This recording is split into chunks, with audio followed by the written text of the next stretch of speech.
She slid past me with her coat half on, eyes already on the door. I was holding a warm paper bag from the Thai place, keys still dangling from my finger. Again? I asked. I figured we'd eat. She glanced at the bag, then at me, mouth tilted. I'm eating with the girls. You can turn on your football and feed yourself. She didn't wait for my answer. The door clicked. I stood in the quiet kitchen, pad thai cooling, TV remote right where I'd left it like a loyal dog. If I'd known where it was headed, I'd have taped that first line to the fridge as a warning label. I put the food on plates anyway. Habit beats pride on a Tuesday. I texted her, enjoy, and got back a thumbs up. Not even a word. The first forkful tasted like I was chewing a receipt. The next night she was with the girls again. Same the night after. It stopped being a schedule and turned into a joke I wasn't invited to hear. I'm not a needy guy. I run a small mechanical shop. My days are noise and grease and decisions. I don't chase people. But when your own wife starts treating the house like a locker room, you either ask questions or pretend the silence is music. Friday I tried simple. How late should I expect you? I asked at the doorway. She was already in a dress that didn't belong to the word girls. Don't wait up. Not my plan. I just want to know if we're still pretending to be married this week. Her mouth twitched. Don't start. Not starting. Checking the scoreboard. She rolled her eyes. I need space. We've talked about this. We haven't, I said. You talked. You delivered. I'm doing follow-up. She laughed, small and sharp. You're being dramatic. Dramatic would be changing the locks. I'm just asking for a time. She picked up her bag. I'll text. She didn't. Around midnight, the front door opened. She moved like a tenant trying not to wake the landlord. I washed out my coffee mug, set it upside down in the rack, and didn't say a word. If she wanted a quiet house, she was going to get a quiet house. Saturday morning, I set coffee on the counter for both of us. She breezed past, lifted her phone, and said, I'm meeting Haley and Brooke. Brunch. I made coffee. I'm not hungry. It's coffee. Then I'm not thirsty. She waited for me to react. I didn't. I took my mug, sat at the table, pulled out my work calendar, and started drawing lines. What's that? She asked. Boundaries, I said. This week I'm on late shifts. I'll be home after 9 most nights. You don't need to plan around me, and I won't plan around you. Her eyebrows rose. You're mad. I'm organized. I tapped the page. Also, I'm moving my personal money out of the joint account. Bills stay covered. Your fund doesn't. She blinked. Excuse me. If we're housemates, we're housemates. Rent's paid, lights on, pantry stocked. Spa nights and mystery dinners are on you. That's petty. It's adult. She stood with one hand on the chair. So this is punishment. It's clarity. You said you want space. Here's space, time, money, and evenings. You get yours, I get mine. She stared exactly 2 seconds too long, then smiled. Fine. Do whatever makes you feel big. I already feel my size, I said. Reduce your key ring. The garage fob is now code locked. I'll text your code. I finished my coffee and put the mug in the sink. Enjoy brunch. She left a few minutes later with heels that made a point. I watched the driveway a beat longer than I care to admit, then called my foreman and pushed my Monday routine forward a day. If home isn't where the plan is, you take the plan somewhere else. That afternoon, on a guess that girls lived near downtown, I drove a circuit. I'm not a tail guy, but sometimes a man wants facts more than dignity. I circled the wine bar, the trendy taco place, the river walk. Nothing. I ended up back at the shop, changed the oil on a Chevy I'd been putting off, and told myself I was being stupid. Sunday we had plans. My buddy Nate's cookout. We'd RSVP'd as a pair. At 3, she came down the stairs in jeans and a look that said bare minimum participation. You ready? I asked. I think I'll skip.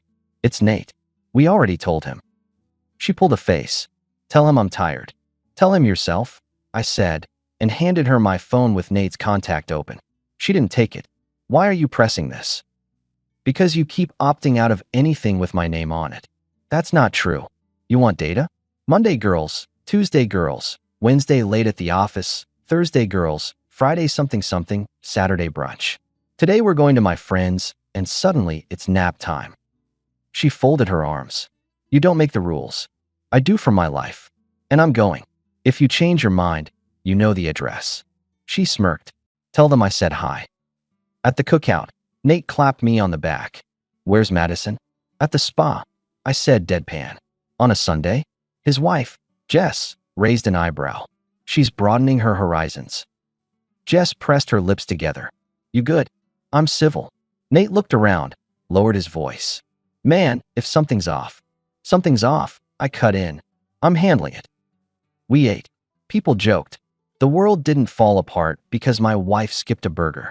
But when someone asked where she'd been lately, and I said, out, the way the question hung told me I wasn't the only one noticing. I filed it. I don't ignore smoke alarms just because I can't see flames. I got home at 9. The house was dark. It stayed dark until 2, when she came in and dropped her shoes near the door like a breadcrumb trail to innocence. You good? I asked from the hallway. She startled. You scared me. Not the goal. You're up late. Early starts, I said. We should talk schedules. Not now, she said. I'm exhausted. Tomorrow at 7, before I leave. I flipped the hallway light. Be there. What if I'm asleep? Set an alarm. She stared, measuring whether I meant it. Then shrugged. Fine. 7 came. She showed up, hair tied up, face closed.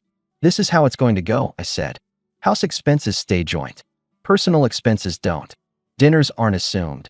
If you want time with me, put it on the calendar. If you're out past midnight, shoot a text. Not asking permission. Just basic courtesy. That's controlling. It's the opposite. You get maximum freedom, minimum assumptions. And what do you get? Information, respect, or enough data to make new decisions. She sat without asking and traced a ring of coffee on the table with her finger. I could say the same back to you.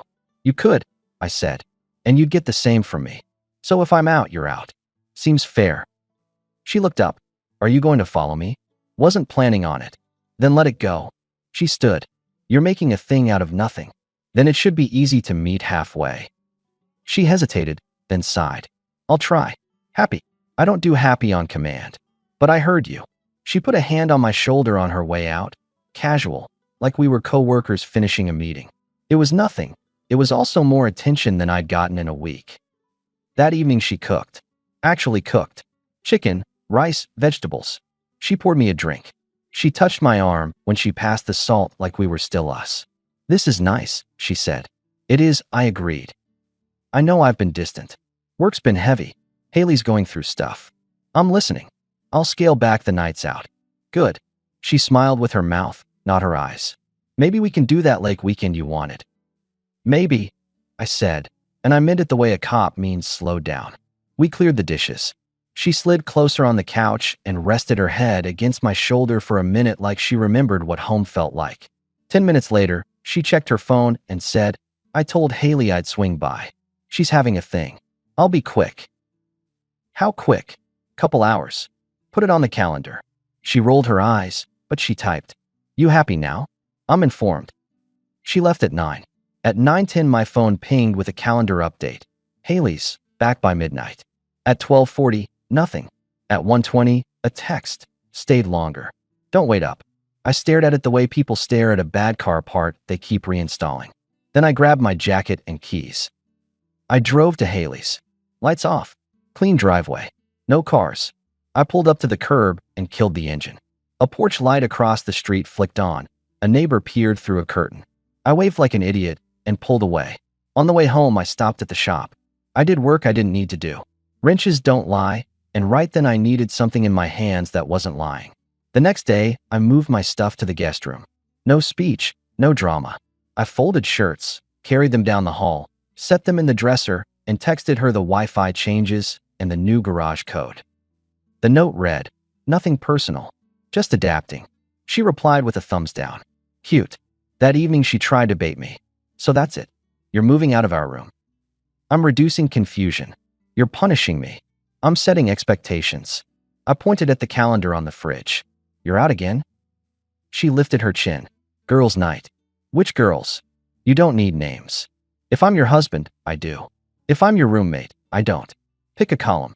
She took a breath. Haley and Brooke. Happy. Text me at midnight. I said, if you forget, don't bother coming back that night. I'll assume you picked a different house. Her eyes flashed. You don't get to say that. I just did. She scoffed, grabbed her bag, and left. At 12:10, my phone stayed quiet. At 12:30, silence. At 1:10, a message, phone died. Crashed at Haley's. No apology. No, you were right. Just a memo from someone filing forms in a department I hadn't applied to join. The next morning, I turned my initiative outward. At the shop, I called a quick meeting. Nate, my foreman Luis, and Ellie from the front desk. New hours, I told them. I'm shifting to earlier days. Nights are for me. Luis, you'll run late shifts with overtime. Ellie, any personal calls for me, take a message. No drop-ins. Nate looked at me. Home. Rearranging furniture. I said. We're good on payroll. All good. Ellie said, eyes kind. You're sure you're okay? I will be, I said. We're done with chaos. We do schedules now. At lunch, Haley texted me. That was new. We weren't close, outside of group plans. Can we talk? She wrote. About what? I asked. It's important. Brooke too. Not on text. Name the place. They picked a coffee shop near the university. Neutral, public, too bright for nonsense. When I walked in, they were together at a back table, both looking like they'd decided something heavy and didn't love it. Haley spoke first. We're not here to stir anything, she said. Brooke folded her hands. But we can't watch this anymore. Watch what? I said, even though my stomach already knew. Haley passed me a phone. Open was a thread, photos, screenshots. Madison's name at the top. Words. Plenty of them. Not poetry. Logistics. Names. Times. Inside jokes that weren't inside my house. Poses with a man I recognized from old stories. Her ex from before me. His arm. Her hand. A bar I knew. A park I'd shared with her once like it was ours. Brooke said, quiet. We told her we wouldn't be part of this. She laughed. Haley looked guilty. We should have come sooner. She started bragging. About you working so hard. About planning to take what you built because, quote, you'll do anything to make it right. About moving back with him once it's done. I scrolled. I stopped on a line that read like a punchline to a bad joke. He brought dinner, and I left. He'll eat with ESPN. A photo of Madison's wine glass and a man's watch. Time-stamped. That night. Why are you showing me this? I asked. Because you're not stupid, Brooke said. And because she crossed a line. We don't co-sign it. Haley added, we're not saints. We enabled the first weeks because she said it was nothing. But it's not nothing. And she's proud of it. I looked at both of them. You know I'm going to act. Good, Brooke said. You can't mention us, Haley added quickly. Please. You won't exist in the story, I said. You spoke up. That's what I'll remember. I put the phone down, pulled my own out, and texted Madison one sentence. We need to talk tonight at 7. She responded instantly. Busy. My reply. Not optional. Her return. Fine. I looked back at Haley and Brooke. Thank you. Brooke's mouth pressed into a line. Don't thank us. Do something clean. I will. On my way out, Haley touched my sleeve. You're not alone, okay? I know, I said. And I meant it. At 7, she came home with a face like a courtroom sketch. What's the emergency? She asked, setting her bag down by the door. Sit, I said. I don't like commands. Consider it a calendar appointment. She sat. I didn't waste time. You've been meeting up with someone from your past, I began. You used your friends as cover. You posted about it to those same friends. You've told people you plan to take what I've worked for and leave. Her expression barely shifted. Who told you that? Doesn't matter. It does. Because people lie. Screenshots don't. She leaned back. So what now, detective? Now we're done. Tomorrow I'm moving forward with ending this. I'm keeping the house and the shop. You keep what you brought in. I'll cover a clean exit so we don't drag it out. That's my line. You don't get to decide that. I just did. She laughed. You think you're going to keep everything? I think the truth has weight, I said. I don't need to throw it. I just have to set it down in the right place. She sneered. You'll come crawling back. You don't handle empty rooms well. I actually handle them fine, I said. They don't talk back. She shook her head. You're making a mistake you'll regret. I regret wasting this past month pretending we still had a team, I said. The rest I can live with. She stood up so fast the chair legs rubbed the tile. You're arrogant. I'm awake, I said. Your code for the garage changes tomorrow. You can text if you need something. Keep it to logistics. You're unbelievable. Work on new material, I said, and walked to the guest room. The next 2 weeks were boring by design. I kept my head down and checked boxes. I met with my accountant and separated what needed separating. I changed passwords. I set up a storage unit and offered to have movers bring her things. She refused, then accepted, then refused again. I didn't argue either way. When she sent long texts with old photos attached late at night, I answered with the same sentence. Please keep this to logistics. At the shop, Nate pulled me aside. How's the storm? Drizzling, I told him. I packed an umbrella. He snorted. You're a colder man than me. Colder is better than foolish. Madison tried the nice route. She texted, I made dinner. Come home early. I replied, I have plans. She left a key lime pie in the fridge with a sticky note. Your favorite. I ate a slice and threw the note away.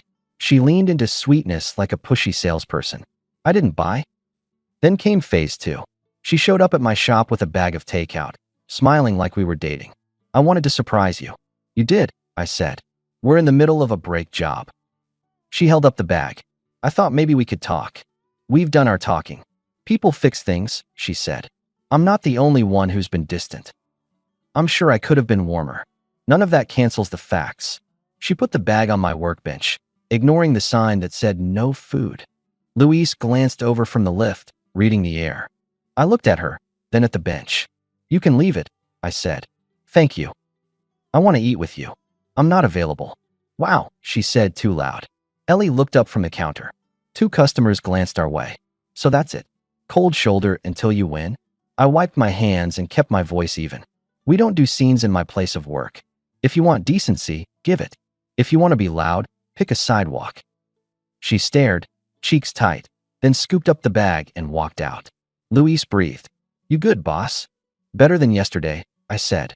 The next morning, a moving truck idled in our driveway. Men loaded her boxes while she watched from the porch with crossed arms. I'd arranged the unit, paid for the first month, labeled everything. She tried to bait me into a speech. I signed where I needed, nodded to the movers, and went back to sorting tools in the garage. 1 week later, the paperwork was signed. Clean. No fights over stuff. Facts weigh what they weigh.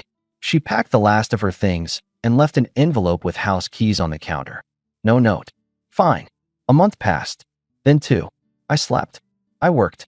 I played cards on Thursdays with Nate and Louise in the back office after close. Sometimes Haley and Brooke would text to check in. I'd send a thumbs up like a caveman and then actually answer because they'd earned real words. On the first day of the 3rd month, a message came in from an unknown number. I opened it. Her tone was grand, even in text. If you apologize for how you handled things, it read, I'll consider coming back. I laughed the way you do when a TV character says something dumb and you realize it's based on someone real. I took a screenshot and sent it to Haley and Brooke with, you two called it. Haley's response landed in 3 seconds. Told you. She'll show up. Want to make it interesting? Brooke chimed in. Let us handle the door. Define interesting, I wrote. Haley, we'll swing by tonight after yoga. 7 p.m. She'll probably pick the same time. We'll be here. If she knocks, we'll open. We'll act like the 3 of us share a calendar. She needs to actually see the door closed. I considered. You're sure? Brooke, 100%. She already floated to us that she might give you another chance. We shut it down. Haley, we also have sushi cravings. I smiled at the screen. Fine. Come at 6:30. I'll handle dinner plans. We straightened the living room like normal humans do before guests. I set out plates, nothing fancy. At 6:30, the doorbell. Haley and Brooke slipped in with bottled water and grins that meant trouble in the best way. You okay? Haley asked under her breath. Never better, I said. Brooke looked around. Your place looks lighter. Objects don't argue, I said. At 7:10, a car engine idled outside. The bell rang. Brooke raised her eyebrows. Showtime. I nodded at the door. You two are up. They opened it in a choreographed way that said they'd thought this through. Madison stood there with a bottle of wine and a paper bag that smelled like rice vinegar. Her face changed colors like a cheap mood ring. What is this? She demanded. Haley leaned against the frame like she lived there. Evening. Brooke took the bag from Madison's hand with a smile, so polite it cut. Oh, amazing. This is exactly what we were missing. Madison blinked. Where is he? Haley turned her head. Babe, you good in the kitchen? I'm great. I answered, loud enough to carry, like the world's calmest sitcom husband. Madison's eyes widened. You've got to be kidding me. Brooke held up the bottle. Pinot. Perfect. Madison took a step forward. You two don't live here. Tonight we do, Haley said. And tomorrow night we might again. You never know with friends. Madison's voice went sharp. What does this mean? Brooke's smile didn't shift. It means the door isn't yours anymore. She tried to push past them. Haley moved a half-inch. The message was plenty. He belongs to me. Madison snapped. Too loud for the porch. I walked into view, not rushing. Incorrect. She stared. You think this is funny? I think it's precise, I said. You sent me terms. I declined. We're done. She held up the bag with a broken laugh. I brought dinner. So did they, I said. And they were invited. Haley tilted her head. We're going to eat while it's still warm, okay? Madison's mouth opened. Closed. Her face did the math and choked on it. You're all insane. Maybe, Brooke said, but we're eating. Madison looked at me one last time, like a stage actor waiting for a line I wasn't going to throw. I gave her the only one that mattered. Doors closed, I said. Take care. Haley and Brooke eased the door shut. It clicked. The knock that followed was loud, then louder, then a string of words from Madison I won't repeat. We let the knocks fade on their own. Cars went by. A dog barked. Real life did what it always does, kept moving. We plated the sushi and poured water. The three of us sat on my couch like grown-ups who'd been through a dumb war and were ready to talk about anything else. Haley raised her chopsticks. To dumb wars. May we retire early, I said. Brooke laughed. She had the exact expression I pictured. Her sense of certainty is a hell of a drug, I said. We ate. We told stories that weren't about her. At one point, Haley asked, You sure you're okay? I'm better than okay, I said. I'm free. After that night, everything got simple. No more debates in my own kitchen. No more double calendars. The house learned to breathe. I kept the guest room because I liked it. I replaced a few pieces of furniture, not out of spite, but because the old ones had memories welded onto them that made the room tilt. The shop took off. With my schedule fixed, we added another bay. Nate joked, divorce diet for the business, and I told him to quit naming things. Luis upped the output on late shifts and started saving for a place of his own. Ellie took over ordering and freed me from a pile of nonsense I didn't need to touch. When you stop wasting energy shoring up a broken wall, it's surprising how fast you can build something that holds. I started having people over again. Not parties, quiet dinners where adults told normal jokes and went home at a reasonable time. Haley and Brooke were regulars, which would have sounded insane 6 months before. We didn't talk about Madison unless one of them needed to unload a story about how she'd tried to recruit them back to her side, and they told her they were booked that decade. A Saturday in early fall, I was installing a new grill out back when a neighbor wandered over. Greg's a retired firefighter with a talent for being around when something fixable appears. That thing's too nice for one person, he said, eyeing the grill. People come by, I said. They look like they enjoy themselves. They do. Greg looked toward the street. She hasn't been around. She moved, I said. Heard she headed out of state with a guy who had bigger plans than a mortgage. Greg nodded, quiet. Sometimes losing is winning. Sometimes it's just losing the wrong thing, I said. He grunted his agreement and handed me a socket wrench. A month later, word came down through the grapevine that Madison wasn't having the fairy tale time she'd pictured. I didn't chase details. I wasn't collecting victories. I'd heard enough to make simple sentences. The new city was expensive. The old boyfriend's big plans looked smaller up close. She posted photos that tried too hard to be carefree. The friends who'd fed her stories were suddenly busy. Natural consequences don't need a narrator. On a random Tuesday, Brooke texted, You free for tacos with the crew? Always, I wrote back. Whose turn to give a toast? Yours, she said. You didn't crash when crashing was easy. Haley added. And you let us be on your side without making it weird. I stared at the screen and felt a quiet that had nothing to do with silence. 7 p.m., I wrote. I'll bring the appetite. At dinner, Nate clucked his tongue and tried to act like he hadn't been worried. Jess bumped my shoulder and said, You look 10 years younger, which I refused to admit I liked hearing. Haley rolled her eyes at Nate's joke and ordered extra chips. Brooke held court about a disaster date that made everyone laugh like we were paid to. Later that night, I drove home on streets that had stopped feeling like checkpoints. The house lights glowed like normal house lights. I pulled into the driveway, killed the engine, and sat for half a minute without needing to fix anything in my head. I thought about how it started. A paper bag, a line about football, how easy it would have been to start begging for crumbs and call it love. How tempting it is to argue your way out of disrespect because arguing feels like effort and effort feels like care. The truth is drier than that. Care without respect is just noise with nice plates. You could say I got lucky because two people decided they valued the mirror more than the mask. You could say I played it smart because I moved my pieces before someone else moved them for me. Both would be true. I'm not a hero. I'm a man who didn't accept a version of life where I'm the extra in my own house. Sometimes people ask if I'd ever sit down with Madison and talk it out. The answer is no.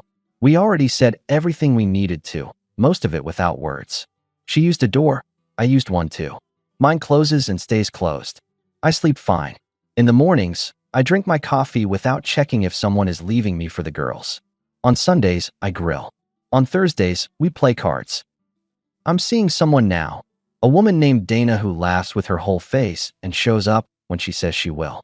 We take it slow and don't pretend that patience is the same as permission to be careless. She likes the shop and brings the guys donuts without making it a performance. The dog from next door has apparently adopted me. He wanders over whenever Greg's gate is open, sits by the grill, and judges my timing. If this sounds like victory, it's not the kind that needs a parade. It's the kind where the man you were at the start wouldn't recognize the quiet, but would respect the cost. I didn't win anything from Madison. I didn't want a trophy. I wanted my time back. The last message I got from her was a single line. You really closed the door. I didn't reply. She knows the answer. Everyone who mattered that night already heard it. Doors closed. Take care.